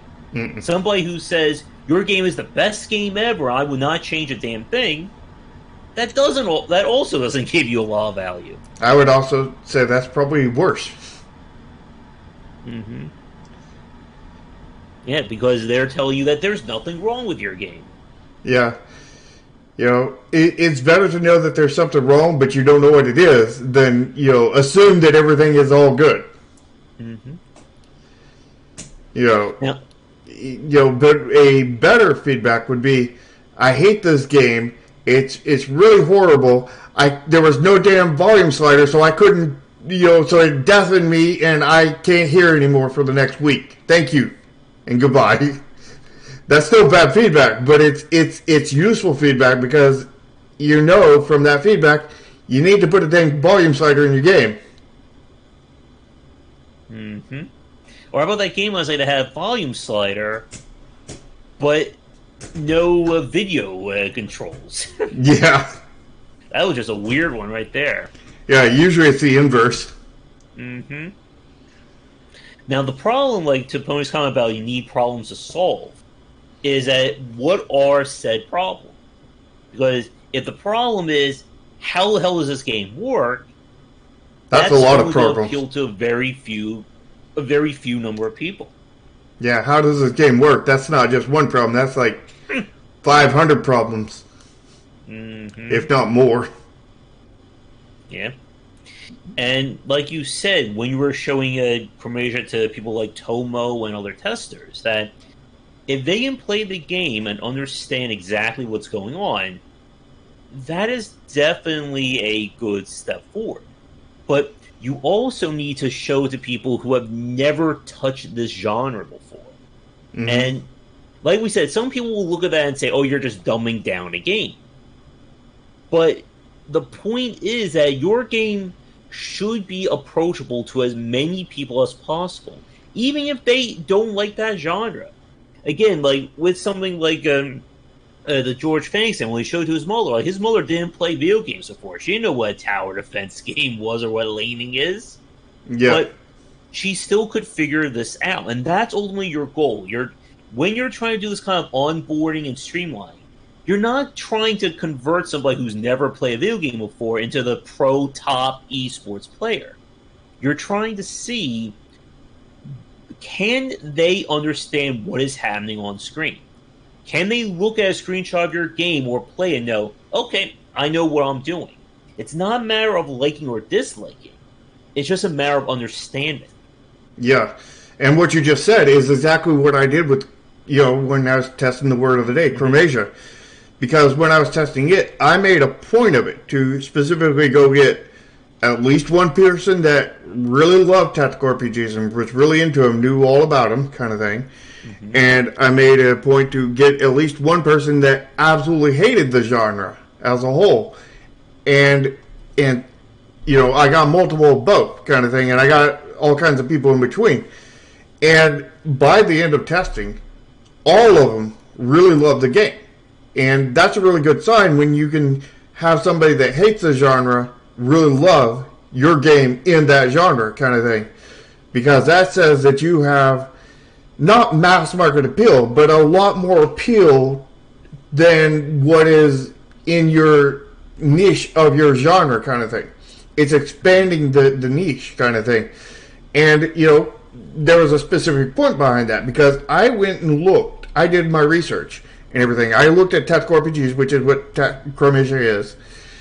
And I looked at it, and I looked at all kinds of Steam reviews. I looked at all places all over the internet, kind of thing, of why people did not play tactical RPGs, why they would not play them, kind of thing. And when I looked through all of them, I found this very, very common thread. I mean, this was not the only reason, but this was a reason in a vast majority of them, was it was too complicated I didn't know what I was doing. I didn't understand how to play. So it was boring, and I quit. And it was like, well, that's just onboarding, you know. Yeah. Let me do a tactical RPG, and we are going to onboard the hell out of it, and overcome this, so that you know that it could be less of a niche game. Sadly, the cosmetics and everything, the you know graphical aesthetics of the game, really you know kind of wrecked all that. But like, you know. We're going to do a remake eventually and fix that problem, as well as some others like the item system and the other stuff I'm talking about, to you know make up for all of that. You know, trying to you know kill everything that killed the game basically, and everything that even hindered the game, and you know addressing all that stuff. And you know, I think that it has a decent chance to do pretty well, as long as we, you know, get marketing right and get everything right, because, you know, the game, even as it is, you know, with all of its flaws and everything, you know, keep in mind that it's not going to be flawless when I get done with it, you know, with the remake, but it's going to be a lot less flawed than what it is. But where it stands now, on Steam, it has a 100% positive review score. Keep in mind that it's no longer for sale. We only sold, you know, I think it was like 130 copies, so it's a very limited, you know, base there, you know. But even at that, you got to consider that when you look at Steam games and everything, you know, up until like 2019 when they changed things in the algorithm and everything, up until that point, which the game left the store in 2018, so none of that applied. But you know, in 2018. What it would take would be, on average, it takes to get one review, it takes 50 people playing it. So you're going to have take 50 people playing it to get an emotional response enough out of a person that 1 out of 50 person is going to actually you know write a review for your game, because it was either good enough to promote that emotional response out of them, or bad enough to provoke it, kind of thing. And so, like, we had, I think it was like 17 reviews or something, which would be like, well, that's like 17 times 50. What is that? Like, that's like 1,600 copies or so. But we only sold 130. So, like, we were, you know, way ahead of the curve out there. And then if you look at even finer, is 100 of those copies were bought by game collectors that never booted the game. So really, it was like 16 reviews out of 30. You know, so like, we triggered 50% of the people who bought the game and played it to actually leave a review. And it was all positive, you know.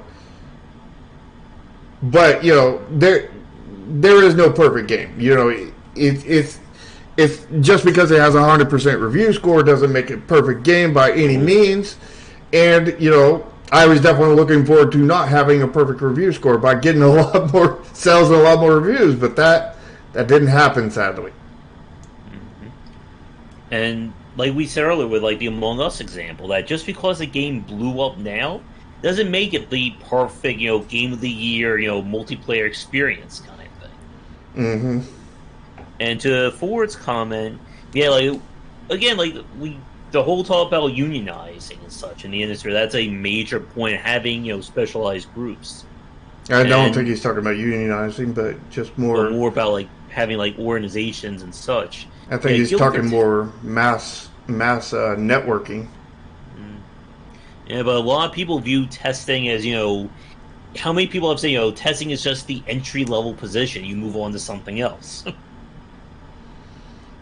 I mean, a lot of people do that, but, like, I mean, testing, you know, testing is this weird area kind of thing in game development. It's so important kind of thing, but you can also get it for free at the same time if you go to the right places. Like, that's exactly what early access is. People would actually know early access is when people pay to test your game. My bad. Mm-hmm. But you can find people to test your game for free, by joining your Discord and everything. Because people want their hands on the game before it's done, kind of thing. They want to be able to give their feedback and shape the game and, get their own creative bits kind of thing in there. They want to get a thank you in the credits kind of thing, And I am definitely looking for testers at all points. So if anybody wants to test my games, go to my Discord. We test on there. Yeah. And there is such that big, like we said earlier with the example, your game is horrible, your game is the most amazing thing ever made. That finding good play testers is very hard. Sometimes you get lucky just by kind of your fan base. This is where kind of fans do help to some extent. That somebody who's very knowledgeable on the genre you're making can rip apart your game from the inside out to figure out everything that's going on in it, and then relay that information to you.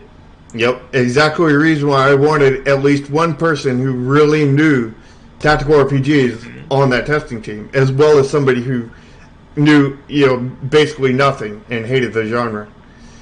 And you want that spread because there are many reasons, like Josh said, being able to rip apart the game, because that one certainly did. He was certainly ripping it apart and complaining about certain parts, complaining about other parts. But in the end, there was one complaint that I never addressed of his, and that was that it was too easy. Yeah. Because at the same time, I had somebody on the lesser side that was saying it was too hard. And I was like, too easy and too hard? Does that mean we're just right? I think that means we're safely extreme. Yep. And here we are, safely extreme. The safely extreme is exactly where you want to be. Pretty much on everything related to game dev. There we go. That should be the tag for these casts. It pretty much is. But we are hitting 2 hours. I think it'll probably be time to wrap things up shortly. But I think we're starting to kind of go around circles. So here are my final thoughts, and then I'll throw it to you, Shard. So, as we've said, making a game that looks simple is very different from making a game that is simple. And some of the very best games we've played in the last 10 years have all done things that make them very approachable. And there are elements, like we've said, that unfortunately most people aren't going to pick up, or they won't even understand it when they're doing it. Something as simple as having a sorting feature in an ARPG. Having the game highlight, what's a good upgrade, what's something that you need.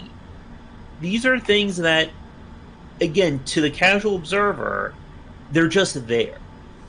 And like we've said with Chromasia and games like Plants vs. Zombies, that people will look at something that is simple, and they will often deride as saying it's, dumbed down. There's no good elements to this game. But the thing that we have learned over the last 10 years, and kind of with the growth of the market, is that people want to be able to get into a game. If they can't get into a title, they will never look at you or your game ever again. And once you've lost that person, they're gone. And while you can certainly say that a game that has, a very favored or a very hardened fan base may be good, again, the proof is in the sales numbers. So, to give you, again, that case in point, with something like La Mulana 2 and having so many hardened fans of that franchise, they only have 424 reviews on Steam.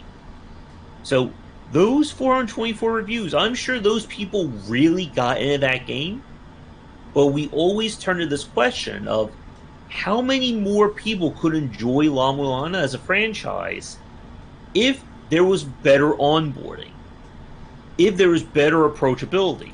Yeah, I wouldn't say that sales is directly related, but if you see that that it's so praised and there's not very many sales, then yeah, I mean that's a definite sign kind of thing. But you know, you can also see one praised that doesn't have any signs like Chromasia, whatchamacallit, the other Sharks game, Vision Soft. Vision Soft. Yeah, and to Pony's point, Ori and the Will-O-Wisp has over 33,000 reviews at this moment. Mm-hmm. So I think that game succeeded. A little bit. You know, it's so ugly to look at, I know. Yeah, it's like the ugliest game out there. And this is one of the reasons why we praise Nintendo and Blizzard for their game designs, or Blizzard in the past, depending upon what's going on right now with them. Mm-hmm. That their games are very easy, they're very approachable, and it sounds again like people will look at a Nintendo game and think it's some dumbed down game for kids, but I mean, that's all Nintendo is, right? Just dumb down things for kids. Mm-hmm. But what makes their games work is that they take that extra time and attention to make sure people can understand it. So that, again, there are people who will play a Mario game or a Smash Brothers or whatever, and they may never see the end of those games. I'm sure there are people who play Smash Brothers who never touch the online play or the competitive scene. But they still got something out of it. And that is your goal when you're trying to make your game approachable, when you're trying to make things simple to learn. You're not expecting 100% of your people to beat your game. Like, I don't think that will ever happen for any game, no matter how popular it is. But you want to prevent that drop-off rate from occurring as early as possible. Like, when we see games that, in the first hour go from, 100% people playing your game to 20% of people playing your game, that's a huge problem no matter what the quality of your game is. Yeah, and I just realized on your UI, you have that, your camera this sized this entire time. Anyway, so my wrap up would be that designing a game to be simple, you can do that to any game. How simple, it depends on the game. But you can that makes it better. Despite what so many YouTubers want to say not, and because they're just ignorant to the fact, and that's not just me saying that because because it's true. It's the fact that they don't even realize why they're saying it, kind of thing. It's not because they're trying to mislead people or anything. It's because they don't understand. If you don't understand a thing, then you're of course not going to be able to represent a thing, 100%. Like I know a little bit of Japanese, but there's no way I could, say anything that, a paragraph that would be completely understood, kind of thing. Maybe somebody could actually figure out what I meant by that, but it's not going to come off, and I'm going to say something stupid and ignorant. I may be trying to ask where the bathroom is, and accidentally say something really weird, and be like, I don't know, can I eat your toilet? Kind of thing, or something. I don't know. But they would be able to figure it out probably from what I said, and then point me to the right direction. And then laugh about it afterwards, And we're not here to laugh about the creators that don't, know 100%. But, the fact is we're just pointing out that as a developer, you have to understand that they don't understand. And when you design a game, you need to make sure that it's both easy for them to learn and there's enough complexity visible to them that they don't shrug it off and say, hey, there's nothing to this game. And, I nailed the first part of my last game, but I did not get the second part. And, people shrugged it off. And I learned that lesson the hard way, kind of thing. And, I still don't know 100% answer for that. So I can't even say, the changes I'm doing to Chromasia is going to actually 100% address that. I will have to do testing and everything and see how far we can get with that. And even still, that may not 100% address it, but I'm going to address it as much as I can in such a way that is good, kind of thing. And, that's pretty much the best I can do. I can, get feedback from Josh and, several other people who, I can probably get some feedback from Tim Ruswick and Tomo and many other people, kind of thing, people in the industry that know what they're doing, kind of thing, and see what they think on that. And, we may still not get there, but, every step closer we can get, the better it'll be. Yep. And, I just also want to add something else about Ori 2. I checked this out, that according to the Steam stats for the game, over 50% of the people who play the game actually saw it all the way through to the end. And while that may not sound amazing, that is actually really incredible for a challenging platformer to retain 52% of its fan base all the way through to the end. That is not just amazing. That may be a world record right there. Yeah, that is. Maybe I would love to see the Nintendo stats, but we will probably never get that. Yeah, and I hope to have stats that good on or better. We're going for 70% on Chromasia, the remake. Mm-hmm. And again, this is the problem when we have this discussion, that what I just said, 52% of the people who play the game actually saw through the end. A lot of people are probably thinking to themselves, really? That's a point of excitement? 50%? But, yeah, that is why a lot of the stuff that we talk about is very underrated. That most people who played Ori, again, don't understand the onboarding and the approachability that went into that game in terms of its design, its aesthetics, and its presentation. But to get a game to that level, a game that's so ugly, like we keep saying, is amazingly high praise for it. Yeah. And the thing is Josh said it right there, and this is official. This is the most underrated podcast yet. So you guys need to tell all your friends about it. Yeah. Get people on both sides of this podcast, both Josh's side and my side. And get people knowing about it, get people understanding this stuff, and keep in mind that, while Josh and I have a lot of knowledge on game design and all these other topics, kind of thing, we far from know it all.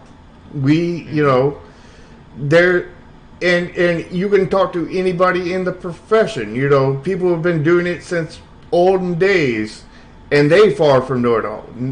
Even if we took every game developer that was ever created, ever existed at this point, and we all combined our knowledge, we would still probably know less than, probably like 50% of what's out there for game development. Probably not even like 30%. There's so much knowledge out there that we don't even know about, that we still got to learn, kind of thing. And then even at that, there's knowledge that other developers know that we still don't know.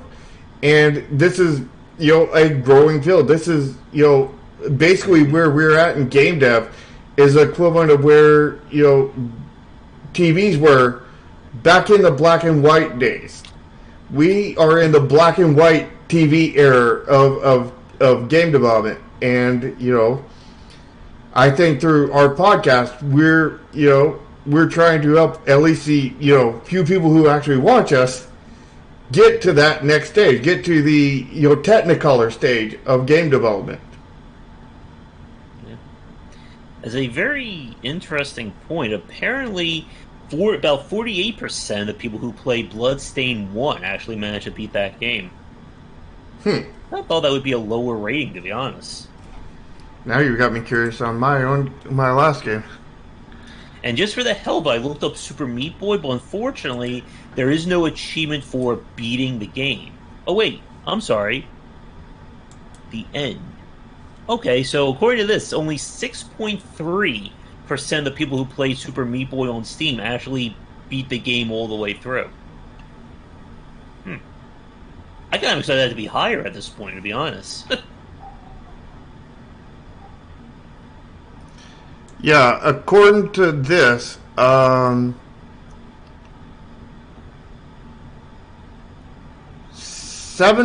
of people completed the normal ending, and 7% of people got the normal bad ending. So, like, 14% of people basically beat the game in one way or another. And as for 100%ing it, I got 5.2% of people who 100%ed it, which is really hard when you go all the way up to level 200 to 100% it. And you've got to get all the endings and everything else. But, you know, to get to the normal ending, we got 7% for that. Yep. Which is, you know, and I think that's not exactly a low number. That's the reason why 52% is God tier. Yeah, that is amazing. Like, I would imagine like Nintendo games would be up there, but again, Nintendo doesn't reveal stats. Yeah, Nintendo would definitely be up there.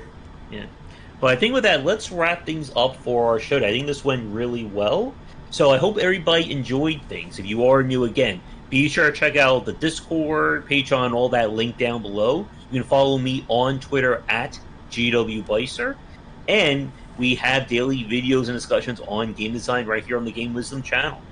Yep, and be sure to check out my YouTube channel if you haven't already. You know, we got 3 videos coming out a week. One of them being this one, and you know, but on my side with a different UI and everything, different chat, and you know, also I do my dev streams over there where we work on I'm trying to call it Project Try It Again, Neon Continuum.